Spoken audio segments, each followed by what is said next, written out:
Welcome back from the break. और Twitter पे आपको पता है मेरे बड़े दोस्त हैं, खैर खा भी हैं, चाहने वाले भी हैं।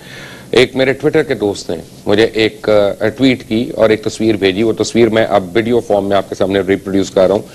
उनका ये कहना है कि अगर सिविल एविएशन और इन अथॉरिटीज का यही हाल रहा तो अगले 2-3 साल में पाकिस्तान में पैसेंजर्स को गैर मुल्की एयरलाइंस इस तरह से ड्रॉप करेंगी, जो आपकी स्क्रीन पर चल रहा है कि पैराशूट्स बना देंगी और ऊपर से कहेंगी चलो भाई सहीवाल वालों दरवाजा खोलो तो छाल मारो, लाहौर वालों निकलो पैराशूट अपने खोल लेना, थले जाके आपे खोल जाएंगे। यानी ये हाल हो रहा है कि उन्होंने एयरपोर्ट्स के ऊपर नहीं आना। आपके इतना बर्ड हिट का उनको इतनी बर्ड हिट्स हो रही हैं, इतनी बर्ड हिट्स हो रही हैं जहाजों की कि आपकी सोच है। और जेट इंजन के अंदर जब एक बर्ड आती है तो वो पूरे के पूरे इंजन को उड़ा के रख देती है।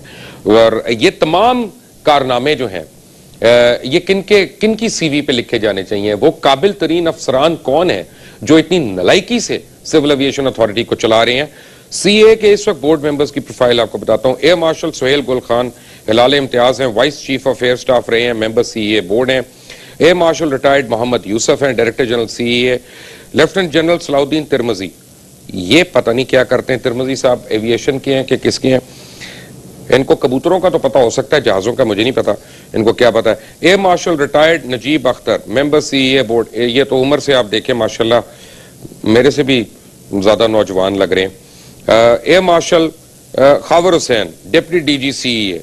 ये तमाम लोग हैं। इनसे अगर पूछा जाए कि इनकी क्या क्वालिफिकेशंस हैं कि ये एक इंटरनेशनल सिविल एविएशन अथॉरिटी के कंपैटिबल ये लोग चलाते हैं, पता नहीं कौन बताएगा। विंग कमांडर आसिम मेरे साथ मौजूद है। आसिम साहब अस्सलाम वालेकुम एंड वेलकम टू खरा सच। वालेकुम अस्सलाम। आसिम साहब, इज इट राइट, मैं पहले दो टोक सवाल कर रहा हूं कि सिविल एविएशन में जो आप खुद एयरफोर्स से आई में हैं, माजरत के साथ, जो आप लोगों के लोग आते हैं वो इतने बूढ़े हो चुके होते हैं, मुअम्मर हो चुके होते हैं, यहाँ सिर्फ पर्क्स के लिए आए होते हैं। हर किस्म की करप्शन हो रही है सिविल एविएशन में। एम आई राइट और एम आई रॉन्ग? और ये कि वो नलायक हैं उसकी वजह से सिविल एविएशन और एविएशन इंडस्ट्री तबाह हो गई है। देखिए मुबशर साहब, जहां तक उनकी तजर्बे का तल्लक है, उन्होंने कुछ एयरफोर्स में भी टाइम गुजारा है। तजुर्बा तो मेरी वालदा का भी बड़ा है, पर उनको सिविल एविएशन का डीजी नहीं बनाया जा सकता ना जी। हाँ, नहीं वो ये तो कोई बात नहीं कर रहा हूं। तो जो ये टेबल जो है ना यहाँ पड़े पड़े आपसे ज्यादा सीनियर है, अब इसको क्या हम सलाम करना शुरू हो जाए? सीनियोरिटी और तजुर्बे का ताल्लुक भी होता है और उस पर्टिकुलर फील्ड में होना चाहिए। नहीं जी, जो मैं आपसे बिल्कुल एग्री करता हूँ। जो लोग सीए में शुरू में आए जवानी में और उन्होंने वहां पे 35 साल नौकरी कर ली है, मैं यकीनन कहूंगा कि उनका तजुर्बा बहुत ज्यादा है और वो इस रट में सारी प्रमोशंस रोकी नहीं है जितनी पिछले 30 साल से। बिल्कुल मैं एग्री करता हूं। हालत ये है कि सिविल एविएशन अथॉरिटी बनी है, मेरा ख्याल है, if I am not wrong, 1973 में। 1973 से 2014 दिसंबर तक आज तक सिर्फ एक शख्स सिविल एविएशन अथॉरिटी का नीचे से ऊपर आके डीजी बना है, बाकी सारे ऊपर से लाके इंपोज कर दिए जाते हैं। इज दैट राइट और रॉन्ग? ये बिल्कुल मैं आपसे एग्री करता हूं और ये बहुत गलत प्रैक्टिस। और इस वक्त जितने उनके डायरेक्टर्स हैं वो सारे एड हॉक हैं, परमानेंट नहीं है। हाँ, कॉन्ट्रैक्ट पे। अच्छा मेरी एक बात सुन ले, ये आपकी बिल्कुल सही है, कॉन्ट्रैक्ट पे लोग नहीं होने चाहिए। अगर परमानेंट एम्प्लॉय है, उसकी एक अटैचमेंट उस डिपार्टमेंट के साथ होती है और वो फिर उस डिपार्टमेंट को आगे लेकर तरक्की कराना चाहता है। ये नोज के मैंने इसमें अपनी 10 साल मेरी एलिगेशन सही है कि उसका अपनी मैं आपकी एलिगेशन नहीं, बिल्कुल आपने दुरुस्त कहा है, बिल्कुल 100%। अब दूसरी बात ये है, आप मेरी बात सुने कि फरमाएं, मेरी बात ये सुने कि पाकिस्तान की एविएशन इंडस्ट्री को नुकसान पहुंच कहां से रहा है? ये जो लोग एडॉक पे आते हैं 1 साल के लिए, 2 साल के लिए, उसके बाद उनके साथ कोई एफिलिएशन नहीं है और एक एविएशन इंडस्ट्री का नुकसान हो रहा है। इसमें सबसे बड़ा जो जिम्मेदार है वो है सियासी दखल अंदाजी और ज्यादा मफादात। इसमें जो वर्कर हैं या स्टाफ है वो उनके भी ज्यादा मफादात हैं और जो सियासतदान जिन लोगों को यहाँ के लेके आते हैं या उनके कोई रिश्तेदार होंगे या दोस्त होंगे तो वो भी उनके जाती मफादात हैं। और फिर उसके बाद जो हमारी एविएशन इंडस्ट्री है वो शुरू से वो 2 उसके एलिमेंट्स, एक है पाकिस्तान इंटरनेशनल एयरलाइन जो हमारा एक फ्लैग कैरियर है और दूसरी सिविल एविएशन अथॉरिटी। ये शाइन एयरलाइन या एयर ब्लू तो अभी आई है और वो इस पाकिस्तान की सबसे बड़ी बदकिस्मत है कि इन 3 एयरलाइनों के अलावा किसी और को लाइसेंस ही नहीं मिल रहा। क्यों नहीं मिल रहा? ये लोगों के जाती वेस्टेड इंटरेस्ट है। जिस शख्स का आप जिक्र कर रहे थे कि जो एयरफोर्स से निकले या जैसे भी आए, क्यों नाम लेते हुए? और आपके कुलीग रहे इसलिए आप नहीं ले रहा हूं। नहीं, हमारे वो बुजुर्ग आपको पता है कि वो किस इल्जाम के ऊपर उनका कोर्ट मार्शल हुआ था? नहीं, मैं इतनी इन्वेस्टिगेशन नहीं की, लेकिन ये है कि वो एयरफोर्स से निकाल दिए गए थे, इसमें कोई शक की मैं बात नहीं वेट करता हूं आप फोन करके किसी से पूछ लें। मुझे पता है, आप मेरी बात पहले मेरे गौर से ये ना मुझे कहें कि आपको पता उनकी अपनी एक कंपनी है। नहीं देख, मैं जिस कंपनी में काम करता हूं उसका नाम है वीएन एयर इंटरनेशनल। इस कंपनी को बहुत शौक था पाकिस्तान में नई एयर बसेज लेके आने का।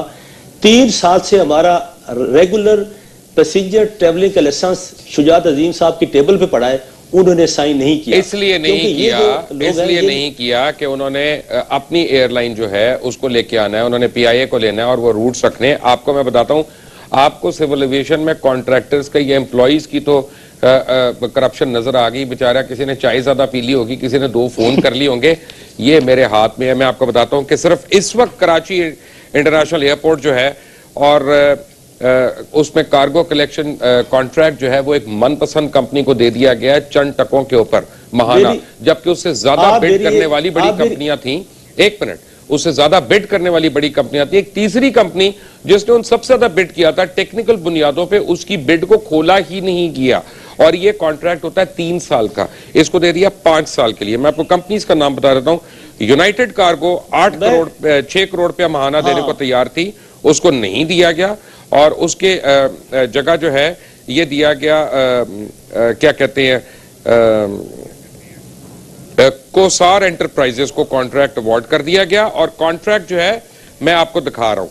अब दूसरी चीज ये है, आप मेरी एक दूसरी चीज नहीं, एक मिनट, मैं अब डिसीजन मेकिंग आपको एक बता रहा हूं कि इस्लामाबाद एयरपोर्ट के ऊपर इस वक्त टैक्सी वे एक बनाया जा रहा है 1.5 बिलियन के तखमीने से, और जब तक उसने कंप्लीट होना है तब तक इस्लामाबाद का नया एयरपोर्ट कंप्लीट हो चुका होगा और वो सारा एयरपोर्ट वहां शिफ्ट हो जाएगा। इस 1.5 बिलियन का कॉन्ट्रैक्ट क्यों दिया जा रहा है शुजात अजीम की तरफ से? कोई अपना मंजूर नजर होगा, उसमें मैं आपसे बिल्कुल एग्री करता हूं, लेकिन मैं आपको 4-5 बड़े इंपॉर्टेंट पॉइंट बताना चाहता हूं बीइंग एविएशन स्पेशलिस्ट कि पाकिस्तान में ये तबाही क्यों हो रही है। पहली बात ये कि हमारी, सॉरी 1 मिनट, अपना मेरे ना प्रोड्यूसर मेरे कान में बोलते रहते हैं, ये अपना मुझे कह रहे हैं ये 2 अरब का ठेका है। भाई मैं कह रहा हूं महाना राव साहब, मैंने सालाना नहीं कहा अभी, वो आप तो 3 साल की मुझे कॉस्ट बता रहे हैं। वो 2 अरब का ठेका है, क्या काम करना लेकिन 6 करोड़ महाना की बात हो रही थी।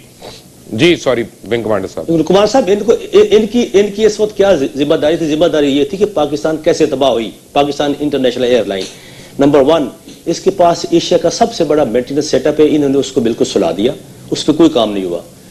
दूसरी बात यह है कि इन्होंने पिछले कोई 15 साल से अपना कार्गो ऑपरेशन नहीं किया जिसमें मैक्सिमम पैसा आपको मिलता है, इन्होंने वो नहीं किया।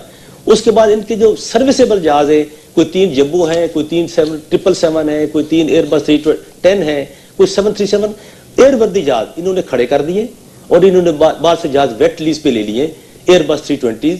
ये इनकी 4 गुना ये प्राइस पे कर रहे हैं, उन्हीं के पायलट उड़ा रहे हैं, उन्हीं की एयर होस्टेस हैं, उन्हीं के इंजीनियर्स हैं, उनको भी तनख्वाहें दे रहे हैं, उनको भी पैसा दे रहे हैं और साथ आपके पायलट को घर बिठा के भी सैलरी दे रहे हैं। मैं एक बात बता दूं, ये सबसे बड़ी तबाही तो आप पिछली आखिरी बारी कब आए हैं लाहौर में लैंड करने? आप तो पायलट हैं, आखिरी बारी लाहौर में कब लैंड किया? नहीं, मैंने कोई साल पहले से लैंड किया तो उसके बाद मैं वहां नहीं गया, लेकिन मुझे आपको सारे एयरपोर्ट्स के बारे में। आसिम साहब, बात यह है कि साल पहले आपको याद होगा कैट 2 लाहौर इंटरनेशनल एयरपोर्ट पे चल रहा था, 1 साल से वो ऑपरेशनल नहीं है, फॉल्टी हुआ हुआ है। जितने में 1 साल के अंदर फ्लाइटों का नुकसान होता है, फ्यूल का नुकसान होता है, जो चार्जेस इनकर किए जाते हैं धुंध की वजह से, उससे आधी कीमत पे कैट जो है वो लग सकता है, लेकिन 15 साल से वो नहीं लगाया जा रहा यहाँ पे। हालांकि आपके 777s और आपके ये 320s ये सारे के सारे they are geared and compatible cat 2 cat 3 कर सकते हैं ना। वो मेरी बात। और हालत आपके एटीसीओ की हालत पता है क्या है? हालत यह है कि परसों मैं रात को लाहौर एयरपोर्ट पे लैंड कर रहा था खुद से, और वो बिल्कुल जीरो विजिबिलिटी थी।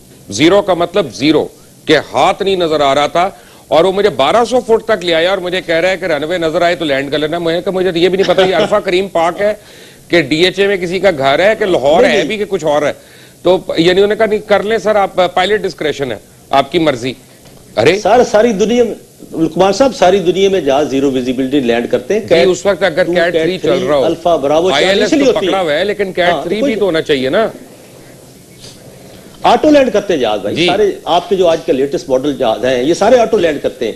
यू डोंट नीड कि आपको कोई 1000 फुट पे आके आप ब्रेक ऑफ करें, आप टिल रनवे लैंडिंग तक आप इंस्ट्रूमेंट पे आ सकते हैं। तो ये काम इनको करने चाहिए थे जो इन्होंने नहीं किए। इनके जो वेस्टेड इंटरेस्ट है, आई नो आपने वो फ्लाइट इंस्पेक्टर की बात बहुत लंबी बात थी, मैं इस फ्लाइट इंस्पेक्टर की जो सबसे जो अहम चीज कहना चाहता हूं कि इनको पाकिस्तान में अंदर रह के पाकिस्तानी एयरलाइनों को सपोर्ट करें, उनके प्रोसीजर बनाएं, उनको चेक करें। ये बेचारे महीने में 20 दिन सर मुझे बॉटम लाइन ये बताएं, आप लोगों ने और आपके सीनियर कोलीग्स ने जो सिविल एविएशन की जमीनें बेच के, वॉल्टन एयरपोर्ट की जमीनें आपने बेच के जो वहां फैल्कन हाउसिंग सोसाइटी बना ली और आपने दूसरी हाउसिंग सोसाइटियां बना ली, जो आपने क्रिमिनल एक्टिविटी की है क्योंकि आप उस जमीन पे नहीं कर सकते थे। बहरहाल कागजात भी तैयार हो गए, सब कुछ हो गए, हम कौन होते हैं चैलेंज करने वाले।